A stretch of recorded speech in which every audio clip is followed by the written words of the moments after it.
मयंक जंगल के बीच में बने एक पुराना कांच के घर तक पहुंच गए रहीस। भीतर सब्बो चीज चमक धमक करत रहीस, पर अचरज के बात ये रहीस कि कौनो परछाई दिखत नहीं रहीस।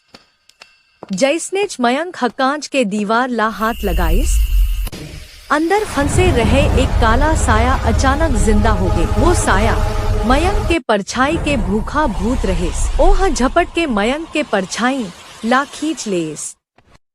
परछाई गुमाते ही मयंक धीरे धीरे धुआं में बदलिया लगे। थोड़ी देर बाद घर के भीतर कांच के दीवार मन में मयंक के नवा परछाई उभर आई।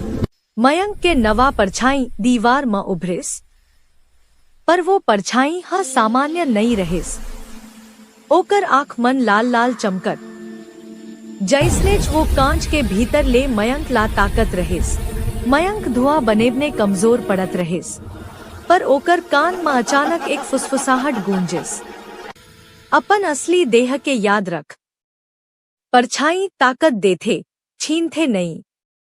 ये आवाज जंगल के बूढ़ा पहरेदार आत्मा के रहिस।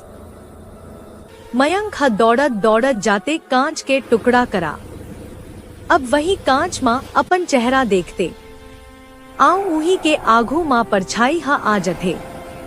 आऊ परछाई कांच मां कैद हो जाथे।